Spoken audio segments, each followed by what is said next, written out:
आवाज व्यवस्थित करा, स्वर लागा. मुखी अमृताची वाणी देह देवाची कारणी. हरी सर्वांग निर्मळ चित्त जैसे गंगाजळ.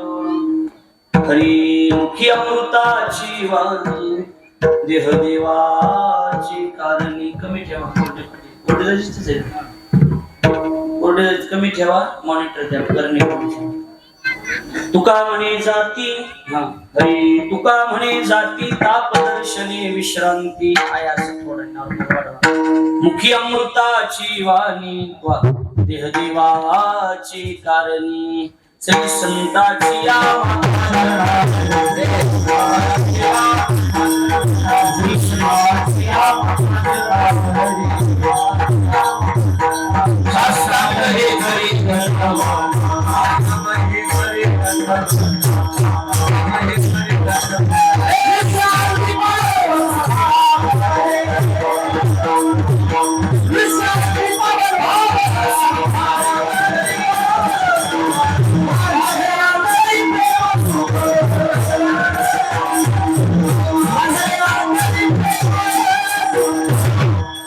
श्री संताची मता चरणावरी साष्टांग हे करी दंडवत.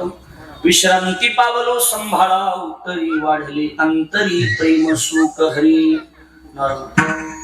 काय माझी वाणी मानेल संतांशी रंगवू चित्ताशी आपुलिया.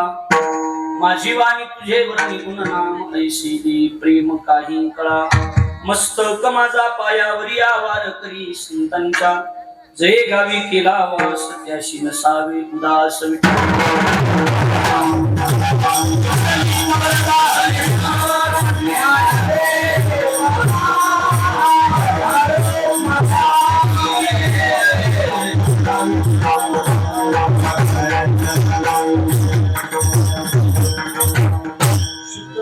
पोटी फळे रसाळ गोवटी. मुखी अमृताची वाणी देह देवाची कारणी. संत श्रेष्ठ जगद्गुरु तुकाराम महाराज यांचा चारचरणाचा उत्कृष्ट सात्विक पद्धतीचा अद्वैतीय प्रकरणातील असून तुकोबरा या अभंगाच्या माध्यमातून परमार्थाचा कार्यकारण भाव संबंध प्रतिपादन करतात. विठ्ठल आपल्या बडेवाडी नावाचं हे छोटस जवळच असणारे हे गाव आणि या बडेवाडी नावाच्या छोट्याशा गावातील एक देशाच्या सेवेसाठी ज्यांनी आपल्या आयुष्यातले जवळजवळ 16 वर्ष त्या ठिकाणी 2010 पासून ते 26 पर्यंत ज्यांनी देशाची सेवा केली ते आपल्या गावचे सुपुत्र असणारे आणि अनिलरावजी प्रल्हादराव बडे यांच्या सेवानिवृत्तीच्या निमित्तानं आपण सर्वजण या ठिकाणी उपस्थित आहात. म्हणजे एका देशाच्या जवानाच्या सेवानिवृत्तीचा कार्यक्रम कीर्तनाने होतोय याच्यातच आम्हाला पहिल्यांदा आनंद आहे. लक्षात आलं का? कारण बऱ्याचदा सेवानिवृत्तीचे कार्यक्रम दुसरीकडेच दिसतात, आम्हाला बघायला मिळतात. बऱ्याचदा धाब्यावरच हे सगळे साजरे होत असतात, ते मित्रामध्ये सगळे साजरे होत असतात. हा सेवापूर्तीचा कार्यक्रम आमच्या अनिलरावांचा आहे. त्यांनी मला मागे सप्ताहातच निमंत्रण दिलं आणि सांगितलं की आपल्याला असा कार्यक्रम करायचा आहे, भरत महाराज आपल्याला पाहिजे. आणि अशा पद्धतीने आपण सगळेजण मिळून मारुती महाराजांनी नियोजन करून श्रीराम महाराज ही सगळी मंडळी माऊली वगैरे सगळे राम महाराज हे सगळे उपस्थित राहिले.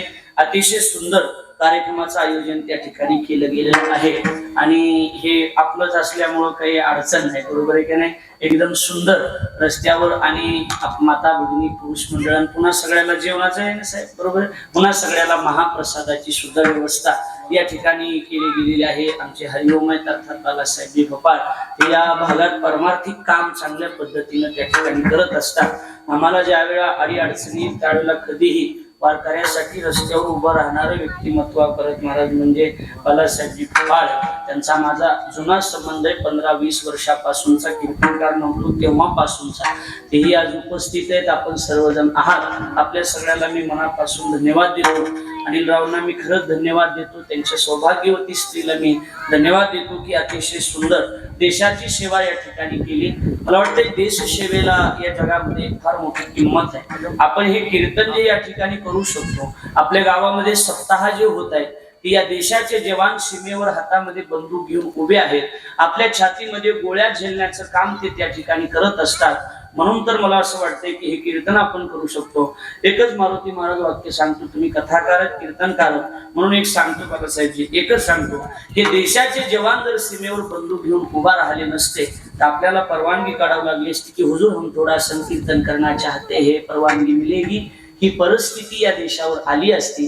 कारण आज आपण मोकळ्या मनानं जे कीर्तन भजन करू शकतोय त्याच्यात पहिले उपकार आहेत छत्रपती शिवाजी महाराजांचे. आणि छत्रपती शिवाजी महाराजांच्या नंतर धर्मकार्य आणि देशभक्ती जर कुणी जागृत ठेवली असेल तर देशाच्या जवानांनी या ठिकाणी जागृत ठेवलेली आहे. म्हणून अनिल रावांना मला असं वाटतंय माळ आहे का नाही मला माहित नाही, घातलीही पाहिजे आहे हे महत्वाचंच आहे. पण एखाद्या वेळेला नसेल तरी देव त्यांना त्यांच्या पायाजवळ जागा देईल. कारण देशाची सेवा आहे. आपण माळ घालून परमार्थ करत आहोत तर ते हातामध्ये बंदूक घेऊन परमार्थ करतायत. जगद्गुरु तुकाराम महाराजांच्या कीर्तनाला छत्रपती शिवाजी महाराज येऊन बसले आणि छत्रपती शिवाजी महाराज येऊन बसल्याच्या नंतर महाराजांना वैराग्य निर्माण झालं आणि छत्रपती म्हणतात की राजे आम्हाला आता महाराज आता आम्हाला राज्य करायचं नाही, आता आम्हाला फक्त परमार्थ करायचा आहे, आम्हाला आता भजन करायचं आहे, आम्हाला आता कीर्तन करायचंय. त्यावेळेला छत्रपती शिवाजी महाराजांना जगद्गुरु तुकाराम महाराजांनी सांगितलं की राजे नीट ऐका, राजे तुमच्या हातात तलवार असणं हा तुमचा परमार्थ आहे आणि आमच्या हातात माळ असणं हा आमचा परमार्थ आहे. अजून सांगू, आमच्या हातातली माळ जर टिकावी असं वाटत असेल तर राजे तुमच्या हातामध्ये तलवार असली पाहिजे. मला असं वाटतंय की आपला परमार्थ आपला धर्म जर टिकावा असं वाटत असेल तर देशाच्या जवानाच्या हातामध्ये बंदूक असली पाहिजे तरच ही देश टिकल्याशिवाय नाही. नाहीतर आता धर्मावर अनेक संकट आहेत, धर्म आता वेगळ्या दिशेने जातोय, आपल्या देशावर अनेक संकट आहेत. पण देशावर किती जरी संकट असले तरी देशावरचं संकट आपल्या छातीवर झेलणारे या देशाचे जवान असतात. भगतसिंगाचं उदाहरण आपल्याला सगळ्याला माहिती आहे की देशासाठी भगतसिंगांनी त्या ठिकाणी आपल्या प्राणाची आहुती दिली. भगतसिंग असतील, सुभाषचंद्र बोस असतील, यांनी अनेकांनी आपलं जीवदान देशाला दिलं. भगतसिंगाला बघण्यासाठी पाहुणे आले होते. भगतसिंगाला बघण्यासाठी पाहुणे आल्याच्या नंतर भगतच्या हातात माईनं 50ची नोट दिली होती आणि सांगितलं होतं की भगत याचा किराणा घेऊन ये आणि किराणा आणल्याच्या नंतर पाहुणे तुला पसंत करतील आणि मग तुझं लग्न होईल. भगतनं हातामध्ये 50ची नोट घेतली. भगतसिंग जात आहेत आणि विचार करतायत की मला पाहुण्यांनी जर पसंत केलं तर मला आयुष्यभर बाईची सेवा करावी लागेल, मला तर भारत मातेची सेवा करायची आहे. 50 रुपये फेकून देत आहेत. त्या ठिकाणी बॉम्ब टाकतायत आणि इंग्रजांना त्या ठिकाणी मारलं जात आहे. लाहोरच्या जेलमध्ये भगतसिंगाला अटक केलं जाते. मला वाटतं पाकिस्तानमध्ये लाहोर कुठे आहे सर? लाहोर पाकिस्तानमध्ये लाहोर आहे. लाहोरच्या जेलमध्ये भगतसिंगाला अटक करण्यात येते आणि भगतसिंगाला फाशीची शिक्षा त्या काळात त्या इंग्रजांनी सरकारनं सोपवण्यात आली आणि भगतला आता फाशी होणार होती. देशाचं प्रेम किती असलं पाहिजे ऐका. भगतला फाशी होती आणि भगतला बघण्यासाठी भगतची माय त्या ठिकाणी आली होती. त्यावेळेला भगतसिंगाची माय रडते. त्यावेळेला भगतसिंग म्हणतात की रोना नहीं माँ, रोना नहीं, वीरों की माँ कभी रोती नहीं, रोना नहीं. रडू नकोस आई, वीरांची आई कधी रडत नसते, तू क्षत्रियाची आई आहेस, रडू नकोस आई. त्यावेळेला भगतची माय म्हणते रडू दे भगत, मला रडण्याशिवाय माझ्याकडे दुसरा काय पर्याय आहे. अरे मी का रडते हे तुला कळणार नाही, कारण तू अजून कुणाचा बाप झाला नाहीस. माझा स्वतःचा मुलगा जर माझ्या डोळ्यात देखत फासावर जात असेल तर माझ्याकडे रडण्याशिवाय दुसरं काही आहे तरी काय. भगतसिंगाची आई रडते. आता ऐका, भगतसिंग म्हणतात की माँ मला ज्यावेळेला फाशी देईल त्यावेळेला माझी लाश घेण्यासाठी तू यायचं नाहीस, लाश मड घेण्यासाठी तू यायचं नाहीस, मामाला पाठवायचंय. का मामाला पाठवायचंय? तू ज्यावेळेला येशील त्यावेळेला तू रडत असशील आणि तू जर रडलीस तर हे हरामखोर इंग्रज तुझ्याकडे बोट करतील आणि म्हणतील ही भगतसिंगाची माय, हा माझ्या देशाचा अपमान असेल, हा माझ्या देशाचा अपमान असेल. आता मला या देशासाठी रडत नाही तर या देशासाठी हसत हसत फासावर जायचंय. व्यायाम करतायत भगतसिंग सकाळी 5 वाजता आणि 7 वाजता फाशी आहे. 7 वाजता फाशी आहे आणि 5 वाजता व्यायाम करतायत. पोलीस कमिशनरने विचारलं की भगत, हा साहेब भगत काय कर व्यायाम करतोय साहेब, शरीर चांगलं राहिलं पाहिजे ना, तंदुरुस्त असण्यासाठी व्यायाम महत्वाचा आहे ना. अरे पण व्यायाम शरीर चांगलं पाहिजे ना. अरे पण तुला माहित नाही काय साहेब, 2 तासात तुला फाशी माहितीये साहेब. मग 2 तासात जर तुला फाशी आहे तरी तू आता व्यायाम का करतोस? परत महाराज वाक्य ऐका. भगतसिंग म्हणतायत की देवाला जशी टवटवीत फुलं वाहिली जातात ना तसं भारत मातेला मला टवटवीत होऊन फासावर जायचंय. मला असं वाटतंय की हा देशाचा स्वाभिमान असेल आज भगतसिंगाचं नाव आम्हाला कीर्तनात का घ्यावं लागतंय? भगतसिंगाचं वय आज तर 50 वर्षाचं असतं तर आम्ही नाव घेतलं नसतं. भगतसिंगाचं वय अवघं 23 वर्षाचं होतं. त्यावेळेला देशासाठी फासावर गेले होते. मला असं वाटतंय की आमच्या अनिलरावनी सुद्धा 16 वर्ष जवळजवळ या देशाची सेवा केली. मी त्यांना तर धन्यवाद देईलच देईल आणि त्याबरोबर मी दुसरे धन्यवाद देईल की त्यांच्या स्त्रीला, त्यांच्या सौभाग्यवती स्त्रीला की तिनं 16 वर्षाचा त्याग, तर म्हणजे जवानांच्या पत्नीचा त्यागच आहे महाराज. बरोबर आहे की नाही? तुमच्या गावात असतील, माझ्या गावात तर 70-80 आहेत, मला त्याचा अनुभव आहे. जवानांच्या पत्नीचा फार मोठा त्याग आहे, यांना फार मोठा त्याग आहे की त्यांना सकाळचं कुंकू सुद्धा विचार करून लावावं लागतं. बरोबर आहे आणि विचार करून लावावं लागतं. मी एक जवान बघितला होता की काश्मीरला होता, फोन गावाकडे लागत नव्हते, तर त्या ठिकाणी बर्फाच्या भागात होता. तासाला 2 तासाला 100 रुपये एटीएम मधून काढत होता.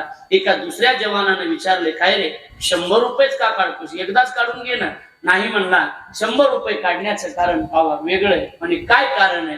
कारण असं आहे श्रीराम महाराज, कारण असं आहे. काय कारण आहे? म्हणजे त्याचं एकच कारण आहे, माझा फोन लागत नाही गावाकडे आणि माझ्या अकाउंटला पत्नीचा नंबर जोडलेला असल्यामुळे मी 100 रुपये काढले की मेसेज पत्नीला पडतो आणि तिला कळतं की अजून जिवंत आहे.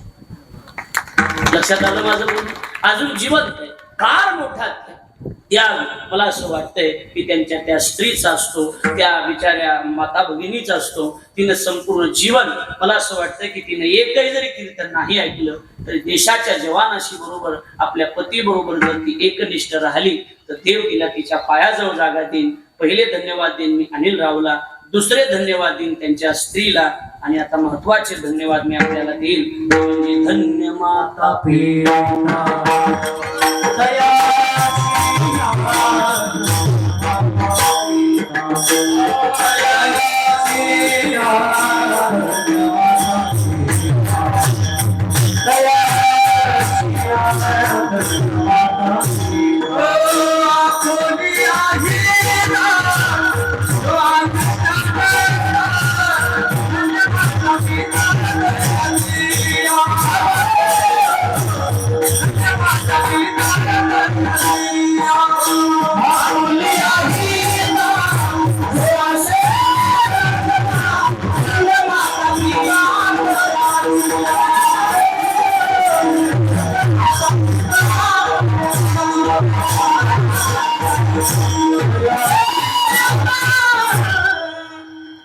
धन्यवाद देईन मी त्यांच्या पत्नीला, तिचा फार मोठा त्याग आहे. नंतर मी धन्यवाद देईन त्यांच्या आई वडिलाला की पोटी जन्मा घातला मुलगा आणि जन्माला घालून. खरं म्हणजे मी धन्यवाद देईन आमच्या प्रल्हादरावजी बडे आणि त्यांच्या मातोश्रीचं काय नाव आहे केशरबाईला आणि प्रल्हादरावजीला मी धन्यवाद देईन की आपण आपला मुलगा या देशाच्या सेवेसाठी दिलेला आहे. काही लोक म्हणतील आम्ही सुद्धा आमचा मुलगा देशाच्या सेवेसाठी द्यायला तयार आहे. मला असं वाटतं की सगळ्याचीच मुलं तिथपर्यंत पोहोचतात असं अजिबात नाही. बरेच जण तयारी करतात, अजून कितीतरी मुलं तयारी करतायत, पण बरेच मुलं फेल जातात. बरोबर आहे का नाही? पण आज आमच्या अनिलरावनी 16 वर्ष सेवा करून आज ही सेवा पूर्तीचा कार्यक्रम या ठिकाणी आयोजित केला. मला वाटतं त्यांच्या मायबापाला धन्यवाद आपण देऊया. काही विचारतील की मायबापाला का धन्यवाद द्यायचे? मला असं वाटतं त्याचं उत्तर तर पहिल्या चरणात आहे.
शुद्ध बीजापोटी फळे रसाळ गोमटी. बीज शुद्ध असेल तर फळ सुद्धा नक्की चांगली जन्माला येत असतात. किशोरबाईला आणि प्रल्हादरावला मी सुरुवातीला धन्यवाद देईन की हे बी चांगलं होतं, त्यांच्या पोटी फळ सुद्धा नक्की चांगली जन्माला आली. मला असं वाटतं एखाद्या वेळेला ते टाळ वाजवत नसतील, एखाद्या वेळेला कीर्तन करत नसतील, भजन करत नसतील, त्याचा अर्थ फक्त भजन करणारेच लोक चांगले असतात असं कोणी सांगितलं मला? भजन करणारे लोक चांगलेच असतात असं कोणी सांगितलं? भजन करणारे चांगले असतात हो, पण भजन करणारे चांगलेच असतात असं कोणी सांगितलं? नाही कळलं माझं बोलणं तुम्हाला? अजिबात नाही. कितीतरी महाराज दाखवतो मी की ते आपल्या बहिणीला सुद्धा व्याजाने पैसे देत आहेत. कितीतरी दाखवतो, कितीतरी महाराज दाखवतो, कितीतरी भजने दाखवतो. एवढी माळ गळ्यात घालतात, दुमती करून म्हशीला हाणली तर म्हशीला टिंगोळी येऊ, आणि एका माणसाला नीट बोलत नाही, सगळ्याला नावच ठेवतात. काय उपयोग आहे त्याचा सांगा? काय उपयोग आहे त्याचा? कुणाचं नाव काढलं तरी त्याचं असंच आहे, त्याचं तसंच आहे, त्याला काय येतंय, त्याला काय येतंय. याच्यामध्ये आयुष्य गेलं आपल्या लोकांचं. परमार्थिक माणसं चांगलीच असतात असं अजिबात नाही. कधीतरी परमार्थाचं सोंग सुद्धा करत असतात. खरं तर परमार्थिक चांगलीच असतात, पण परमार्थ करणारे चांगलेच असतात असं थोडंच आहे. कधी असं असतात तर कधी तसे असतात.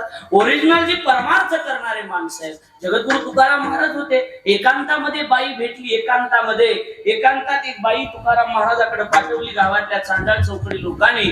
तर जगद्गुरु तुकाराम महाराजाच्या जवळ येऊन समोर त्या ठिकाणी वेगळ्या हावभाव करायला लागली. महाराजांचं मन त्या ठिकाणी बदलवण्याचा प्रयत्न करायला लागली. तर महाराजांनी सांगितलं, जाई हो तू माते न करी साया.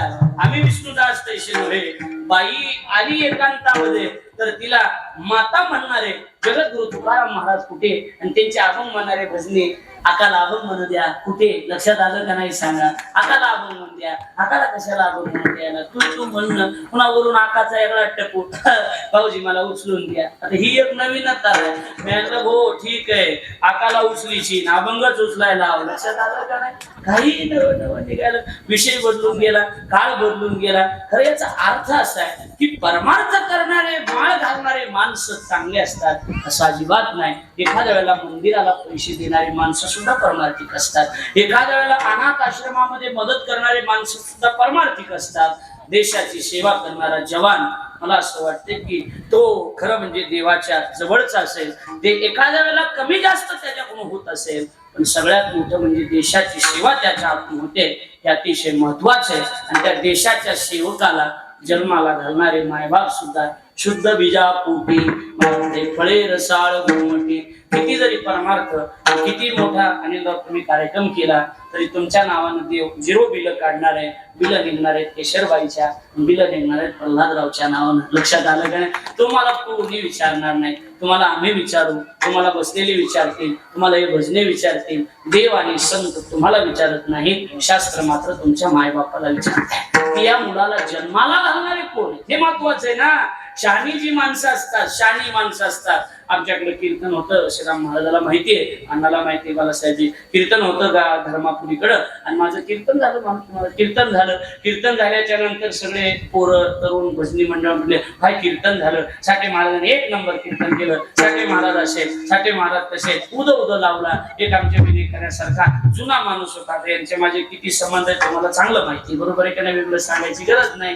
किती जवळचं नातं आहे, काय संबंध आहे ते तुम्हाला माहिती आहे. इकडे बघा माझ्याकडं, हा असं लक्षात आलं का नाही सांगा? असं विनय करण्यासारखा एक माणूस होता, तुम्हाला नाही त्यातलं माहिती. लक्षात आलं का नाही सांगा? याच्यासारखा माणूस होता तो. सगळेजण म्हणत होते साठे महाराज भारी, साठे महाराज भारी. एक जण पुढे आला, मला काय साठे महाराज आवले कीर्तन किती भारी केलं. म्हणजे कीर्तन साठे महाराजांनी भारी केलं हे महत्वाचं नाही, त्यांचा गुरु कोण आहे हे महत्वाचं. लक्षात आलं का नाही? त्यांचा गुरु कोण आहे हे महत्वाचं आहे. अर्थात आपल्याला ज्यांनी घडवलं, आपल्याला ज्यांनी जन्माला घातलं त्यांचंच नाव निघतंय. भरत पठाडे हा चांगला पखवाज वादक आहे, पण ज्या वेळेला गावामधून चालायला लागला तर लोक भरत महाराज पखवाज वादक भरत महाराज आले असं म्हणत नाही, हे ज्योतिराम पठाडेचे चिरंजीव आहेत असं म्हणतायत. लक्षात आलं का नाही? बापाचं नाव समोर येत आहे, माईचं नाव समोर येत आहे. त्यामुळे मी केशरबाईला उदंड आयुष्य लाभावं, प्रल्हादरावला आयुष्य लाभावं की तुम्ही बी चांगलं होतं म्हणून तर फळं चांगली जन्माला आली. 4 वर्ग मी आपल्या पुढे मांडतो, माझ्याकडे लक्ष द्या. 4 वर्ग. एक वर्ग असा आहे बी चांगलं आहे, बी शुद्ध आहे तर फळ अशुद्ध आहे, बी शुद्ध आहे तर फळ अशुद्ध आहे. दुसरा मुद्दा बी अशुद्ध आहे, फळ शुद्ध आहे. तिसरा मुद्दा बी ही अशुद्ध आहे, फळही अशुद्ध आहे. बाबा चौथा मुद्दा बी ही शुद्ध आहे, फळ ही शुद्ध आहे. मला असं वाटतंय की बी शुद्ध आहे पण फळ अशुद्ध आहे. इकडे बघा बी शुद्ध आहे, इकडे बघा कॅमेऱ्यावाले हे कसे ऐकतात बघा, ते बी कॅमेऱ्यावाले इकडे बघा माझ्याकडे. बी शुद्ध आहे, फळ अशुद्ध आहे, बी शुद्ध आहे, फळ अशुद्ध आहे. एडिटिंग करताना लक्षात यायला पाहिजे, की लक्षात असलं पाहिजे. बी शुद्ध आहे तर फळ अशुद्ध आहे. मला असं वाटतंय सूर्यकांत, मला असं वाटतंय की श्रीकृष्णाचं आडनाव हे यादव होतं. श्रीकृष्ण यादव शुद्ध आहे, लालू प्रसाद यादव अशुद्ध आहे असं म्हणायला काही हरकत नाही. काय हरकत आहे? बी शुद्ध आहे, फळ अशुद्ध आहे. दुसरा मुद्दा बी अशुद्ध आहे पण फळ शुद्ध आहे. मी उदाहरण देईन आपल्याला हिरण्यकश्यपूचं. हिरण्यकश्यपू म्हणतोय मी देवाचं नाव घेऊ देणार नाही, नाव घेऊन देवाचे. हे ब्रीद हिरण्यकश्यपूचे मी देवाचं नाव घेऊ देणार नाही असं म्हणतोय भक्त हिरण्यकश्यपू. पण प्रल्हाद म्हणतोय मी घेतल्याशिवाय राहणार नाही. बी अशुद्ध आहे तर फळ शुद्ध आहे. लक्षात आलं का नाही? एक मुद्दा. दुसरा तिसरा मुद्दा बी ही अशुद्ध आहे, फळ अशुद्ध आहे. धृतराष्ट्र बी आहे, मला वाटतं दुर्योधन हे त्याचं फळ आहे. दोन्हीही अशुद्ध आहे, दोन्ही. या धृतराष्ट्राचं लग्न होत नव्हतं. गांधार देशातल्या राजाची मुलगी गांधारीकडे गेला. तिच्या शांतीत दिलं होतं ज्याच्या गळ्यात ही माळ घाली लग्न करील तो नवरदेव मरेल. यानं काय केलं, गाढव संघ घेऊन घेतला आणि ह्यानं पहिलं लग्न गाढवा बरोबर लावलं गांधारीचं. आणि गांधारीचं गाढवाचं लग्न झालं, गाढव मेलं. मग धृतराष्ट्रानं तिच्यासोबत लग्न केलं. पण निष्पाप गाढवाचा बळी घेतल्यामुळे राम महाराज निष्पाप गाढवाचा बळी घेतल्यामुळे दोघांच्या संभोगातून निर्माण झालेले 100 लेकरं गाढवासारखेच नालायक जन्माला आले होते. मग याच्यानं पैसे देणाऱ्यांनी जरा विचार करा. लक्षात आलं का माझं बोलणं? पुन्हा मंदिरावर चलत तिथं मला आता दिदी दे नको बाबा वाटोळ करू, दिदी तिकडच मला आता मला दिदी ते दिदी कहा निघायची. यंदा बंद आहे म्हणलं, दिदी निघणारच नाही यंदा. अधिक महिन्यामुळे कॅन्सल झाली म्हणलं दिदी. आमच्या उरावर बसायला पुन्हा दिदी मध्ये कशाला दिदी मध्ये लोकांचं वाटोळ. आमचे गुरुजी हमेशा सांगतात की म्हातारपणात माणसाच्या डोळ्यात पाणी येते. बरोबर आहे का नाही? का पाणी येते यांना माहिती का? तरुणपणात केलेली जे लफडे असते ना, कुटाने बांधगडी हे ती काय होते, मन अशा फाईली लपून ठेवते. आणि म्हातार माणूस झालं किंवा एक एक एक एक फाईल माणूस निवांत बसलेला असलं मंदिरावर का झाडाखाली एक एक एक एक फाईल आणून मन दाखविणार आणि मग माणूस राहणार काय केलं होतं. आणि मग पाणी येते. मला पुन्हा कळालं उन्हाळ्यात पाणी कसं येते, प्यायला नाही ह्यांच्या डोळ्याने कसं येते. नालायक वागलेले बाकी काय. लक्षात आलं का नाही? वाटोळं केलेलं जगाचं नीट राहतच नाहीत. माणसं कपड्यानं चांगले म्हणून ठीक आहे महाराज, मधून माणसं नाही नालायक आहे. काय सांगायचं तुम्हाला? वरून चांगले दिसते, पांढरे शिपट कपडे, माझं लाकलं पडेल, पण काय आता काय सांगायचं कुणाला? बरोबर आहे का नाही? ह्या का नालायक तुम्हाला एकच सांगतो, तुम्ही गावाच्या बेन कोण्या बी लांबच्या धाब्यावर जाताल, पण देवाच्या बेन तुम्ही कुठं जाऊ शकत नाही. देव तुमच्यावर नजर राखू नये आणि देव सगळं बघतोय. तुम्ही लोकाला किती फसवण्याचा प्रयत्न करा पण तुम्ही देवाला कधी फसवू शकत नाही. मला वाटतंय की थोडासा परमार्थ पण स्वतःच्या नजरेत शुद्ध परमार्थ असला पाहिजे. मला एवढंच वाटतंय, बाकी काही नाही. की म्हणताय दुर्योधन फळ आहे, धृतराष्ट्र बी आहे, दोन्ही अशुद्ध आहे. मुद्दा सांगेन मी की कबीर महाराज हे बी आहे, कमाल हे त्याचं फळ आहे, दोन्ही शुद्ध आहे. अजून सांगेन माँसाहेब जिजाऊ हे बी आहे आणि छत्रपती शिवाजी महाराज हे त्याचं फळ आहे. पुन्हा सांगेन तुबाजी पाटील आणि कौतिकाबाई हे बी आहे, भगवान बाबा हे त्याचं फळ आहे, हे त्याचं फळ. अमृताची फळे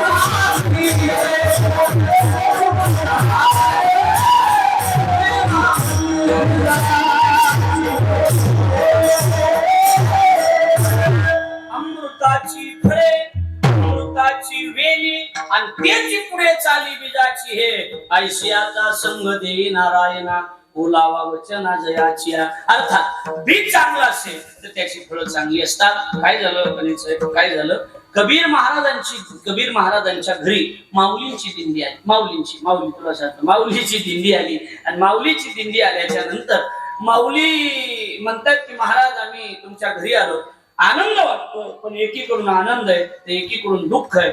माऊली आपल्या घरी येणार आहेत याचा आनंद आहे, पण त्यांना खाऊ घालण्यासाठी आपल्याकडे काहीच नाही याचं मात्र दुःख आहे. ऐका, याचं मात्र दुःख आहे. आता घरी येत आहे, लक्ष द्या. काय करावं, कबीर महाराज आणि कमाल दोघं जण एका दुकानामध्ये चोरी करण्यासाठी जात आहेत. विचारतायत कमाल की बाबा चोरी म्हटले, हा ज्यावेळेला पैसे असतात त्यावेळेला दिवसा दुकानात जायचं असतं, पैसे नसतात त्यावेळेला रात्री दुकानात जायचं असतंय. आपल्याला लागल तेवढं घेऊया. लागल तेवढंच घेतलं, निघाले. वारकरी जेवले पाहिजे, यातला एक घास आपल्याला खायचा नाही. चोरी केली, देव जोडे तरी करावा अधर्म. आणि पुन्हा कबीर महाराज म्हणतायत कमाला, आपण दुकान फोडलंय पण दुकानदाराला जाग करू नये, कारण 2 वाजले. आता खरे चोर येतील आणि मग हेच सगळं दुकान घेऊन जातील, कसा ओरिजिनल चोर. आणि गेले जाग करायला. दुकानदार, ओ शेठजी उठा, तुमचं दुकान आम्ही फोडलंय. पळायला लागले. पाय दुकानदारानं धरला. मुंडक त्या ठिकाणी मला वाटते कबीराच्या हातात आहे, पाय मात्र दुकानदाराच्या हातात आहे. इकडे बघा, लेकराचं असं खेळणं झालं, इकडं मुंडक, इकडं पाय ओढताय. काय करावं काही कळत नव्हतं. कमालानं सांगितलं, बाबा तुमची इच्छा आहे का तुमच्या घरी वारकरी जेवले पाहिजे? हो रे कमाला, मग तुमच्या घरी जर वारकरी जेवले पाहिजे अशी जर तुमची इच्छा असेल तर बाबा हातात तलवार घ्या आणि त्या तलवारीनं माझं मुंडक कापा. बाबा काय बोलतोस कमाला? हा बाबा. दुकानदारानं पाय धरला. बाबा जर कळालं बाबा हा कबीराचा मुलगा आहे, मुंडक्याहून कळेल तर सकाळी बोबाटा होईल. दिवसा भजन करतायत, रात्री चोऱ्या करतायत, त्यापेक्षा बाबा आता मी मेलो तरी चालेल, माझी इज्जत जाता कामा नये. मला असं वाटतंय की अशी मुलं जन्माला घाला, नाही तर माय वांज राहिलेली.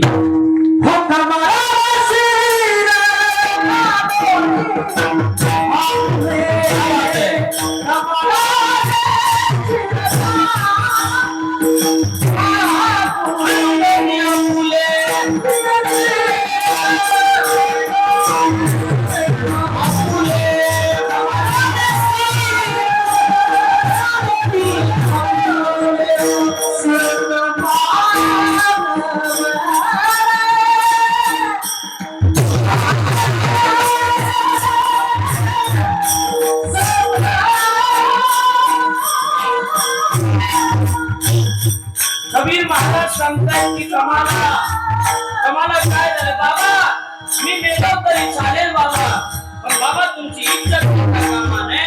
मला असं वाटतंय की अशी मुलं तुम्ही जन्माला घाला. कमाला हातामध्ये तलवार घेतली आणि आपल्या स्वतःच्या मुलाचं मुंडक कबीर महाराजांनी कापून टाकलं. आणि ऐका, मुंडक पिशवी घेतलं, फुरटीला निवडा अडकलं. बायकोनं सांगितलं, म्हटले हा बोलायचं नाही, वारकरी जेवल्याशिवाय एक शब्द सुद्धा काढायचं नाही. वारकरी जेवले, ऐका, वारकरी जेवले, जेवण करून निघाले. दुकानदारानं बिगर मुलग्याचं शरीर सुरावर दिलं. एक सगळ्यात माझा वारकरी चलत होता. त्याने विचारलं, कमाल कबीरा, हा कोण आहे हे? आम्हाला नमस्कार करतोय, म्हणतो नाही तरी नमस्कार. कबीराचे डोळे पाण्याला डबडबले. कबीरानं सांगितलं, बाबा जा, तुम्हाला लांब जायचंय बाबा, पायात चप्पल नाही. वारकऱ्यानं खांदा दाबला आणि सांगितलं, खांदा दाबून सांगितलं की हे सामान्य नाही, याला मी जिवंत करतो. मुंडक घेऊन या. मुंडक आणलं, जिवंत केलं. समजा मानवले तीही रोगी. महाराज म्हणताय की बापू सांगताय की कमाला शिर जरी खंडून टाकलं असलं तरी माझी तुला शिकवण आहे. संत जर असतील तर त्यांच्या पायावर शरीर खर्च करायला काहीच अडचण नाही.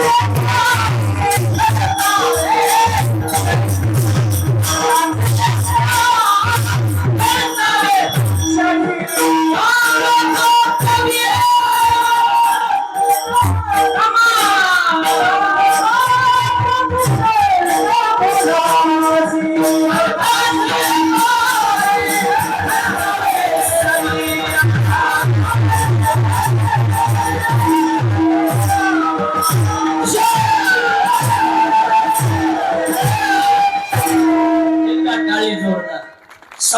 असल्यासारखं वाटायला लागले का नाही सांगा.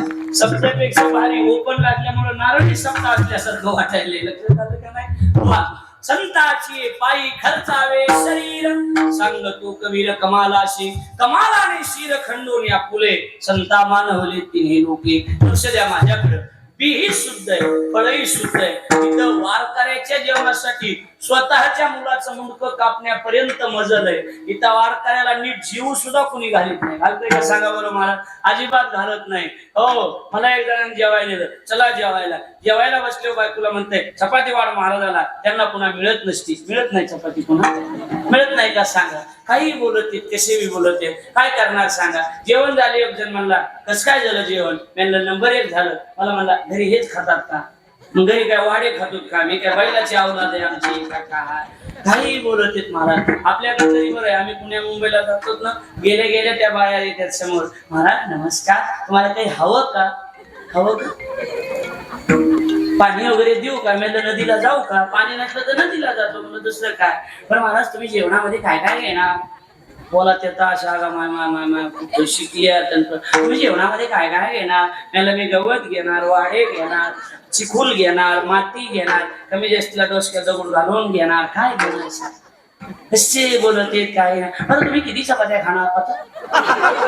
किती चपात्या खाणार म्हणजे काय अंदाज आहे का. भाजी चांगली असली हंतय माणूस त्याचं काय एवढं होय बरोबर आहे का नाही सांगा. मोकूनच असते महाराज. आपल्या गावाकडं कोणत्याही दोघीत तुम्ही जा 2 भाकरी तुम्हाला शिल्लक दिसतात. आणि तुम्हाला अजून सांगतो माझ्या अजून आपल्या दोघीत 2 भाकरी फेकून देणार. संध्याकाळी जनावराला चारणं व्हायना पण सकाळी 2 भाकरी एक्स्ट्रा टाकायची. आपली माय टाकीत होती का नाही सांगा. आपली सासू टाकीत होती का नाही. 2 भाकरी एक्स्ट्राच ड्युटीमध्ये असल्या पाहिजेत. नक्की कोणता अतिथी कधी येईल किंवा एखाद्या अतिथीच्या रूपात येऊ तुमची परीक्षा घेण्यासाठी येईल काही सांगतात नाही. तुम्हाला अजून सांगतो एखादा भिकारी जर तुम्हाला पैसे मागत असेल जेवायला 10 रुपये द्या पैसे अजिबात देऊ नका. पण त्याला जर भूक लागली असेल तुम्ही काही खायचं इथं बसून खा त्याचे पैसे मी देतो. लक्षात आलं का. दान करत असताना सुद्धा पात्र पाहून दान करणं ही गोष्ट अतिशय सर्वभूती द्यावे अन्न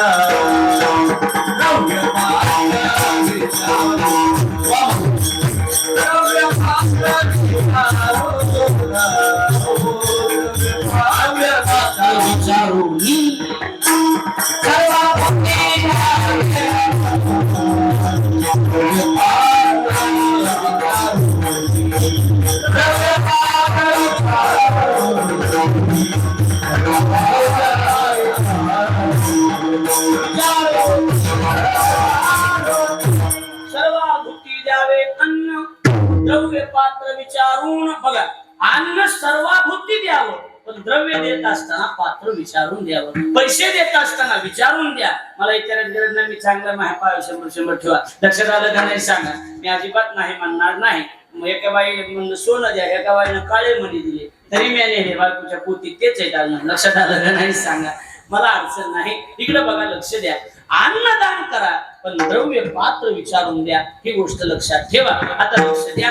बीही शुद्ध आहे फळही शुद्ध आहे हा महत्वाचा भाव आहे. म्हणून शुद्ध बीजा पोटी मला वाटते फळे रसाळ मोठी आणि त्यातलं पहिलं फळ दुसऱ्या चरणात सांगितलं.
लोकांना जेवायचंय, उशीर झाला. आधी 6 ते 8 चा टाइम. लोक भूक राखून आले 8 वाजता, पण आता वाढणार आहे हे लक्षात ठेवा. लक्षात आलं का नाही?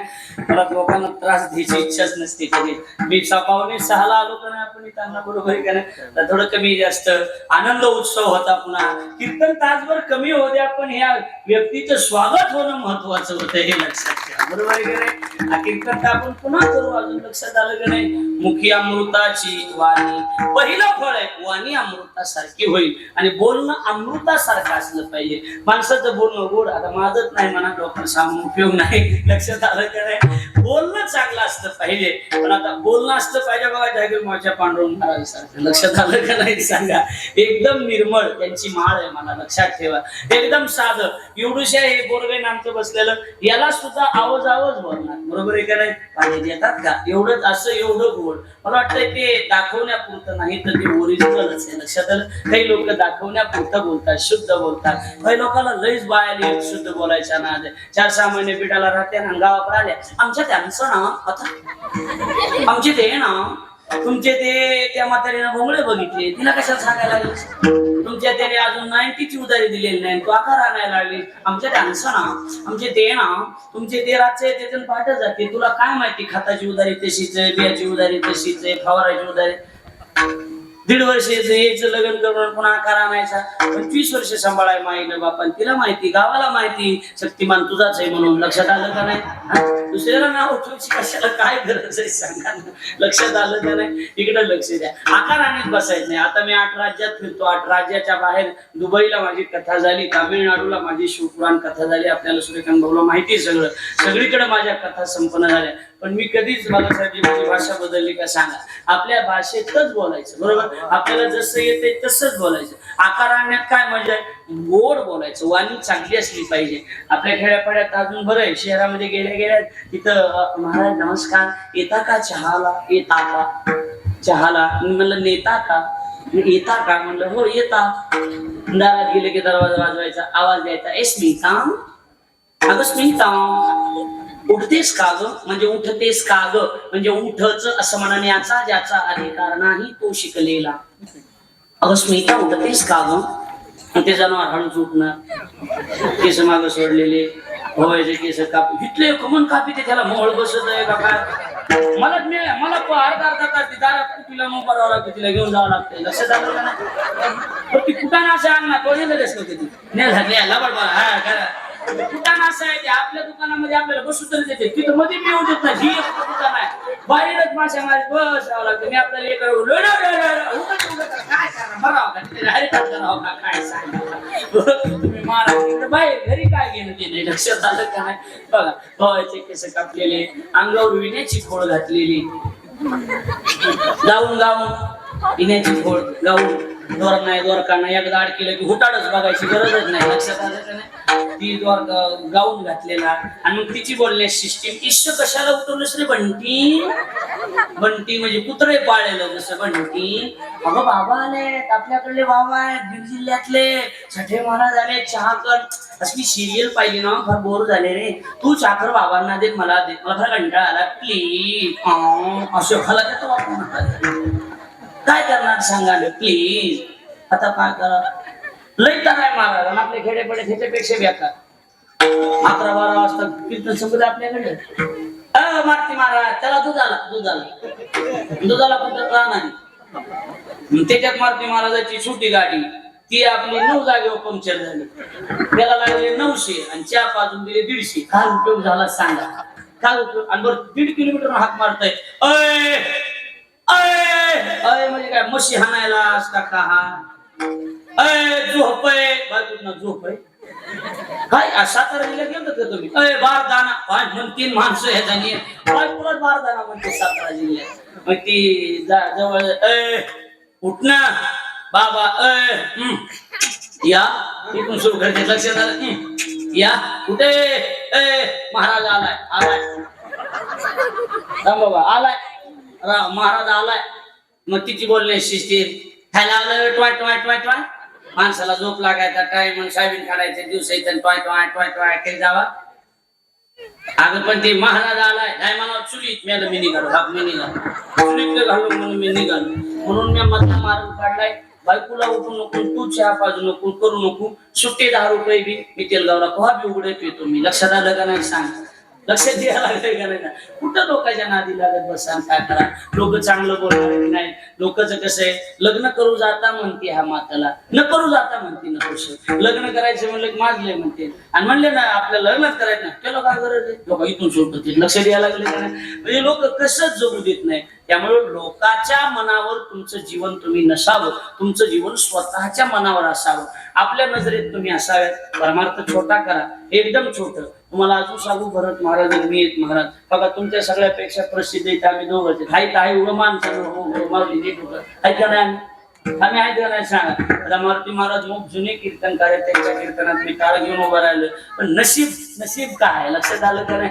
मग नशीब चांगलं का नाही मारुती महाराज खरं सांगा की हो म्हणा की हाय मला लबाड बोलून जमते का सांगा आपण एका गावातले माणसे नशिबानं चांगलं आहे मी प्रारब्ध चांगलं आहे माझं बरोबर आहे का नाही कपाळ चांगले आणि कपाळ चांगलं असलं पाहिजे माणसाचं बाकी काय हे नाही आता मारुती महाराजांनी किती भागवत किती कीर्तन एक काळ त्यांचा त्या भागामध्ये अजून बी पण त्या काळामध्ये एक नावलौकिक वेगळं होतं मारुती महाराजात लक्षात आलं पण आता काय आमचं प्रारब्ध चांगलंय नशीब चांगले नशिबाच्या पुढे जगात कुणाला जाता येत नाही हे लक्षात ठेवा लक्षात आलं का नाही आता आम्ही दोघे तुम्हाला एकच सांगतो तुम्हाला वाटतंय की नाव थोडं मोठं झालं पाहिजे आम्हाला नाव आपली चर्चा असली पाहिजे आम्हाला दोघांनाच माहिती किती त्रास येते मारुती महाराज इमानदारीने आपण घरचे सगळे म्हणून सांगतो चहा प्यायला जरी खाली उतरलं तरी 50 लोक गोळा होते म्हणजे वैयक्तिक जीवनच राहिलं नाही वैयक्तिक जीवनच नाही राहिलं कुठेही उभा करा तुम्ही कुठं उभा करा लगेच माणसं बडा आम्हाला एक फोटो काढायचा पण कुणाच्या भावना दुखवता येत नाही सोशल मीडियाचं जग लक्षात आलं का नाही सांगा सगळ्या गोष्टी अडचणीच्या आहेत सगळ्या म्हणजे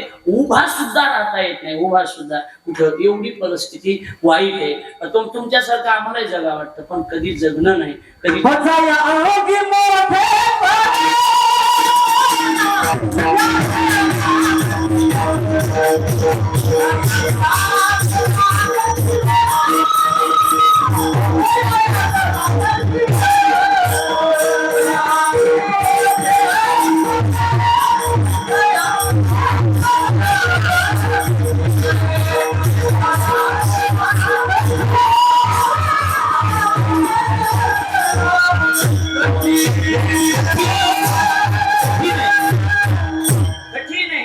कठीण आहे म्हणून थोडासा परमार्थ आणि सुखी आणि अजून एक आहे अपेक्षा कमी ठेवल्या की माणूस चांगलाच राहतो अपेक्षा त्याच्या अपेक्षा वाढल्या ना त्याची हाव जास्त वाढते मला असं पाहिजे तसं पाहिजे आपलं काय अपेक्षा कमी ठेवायच्या कमी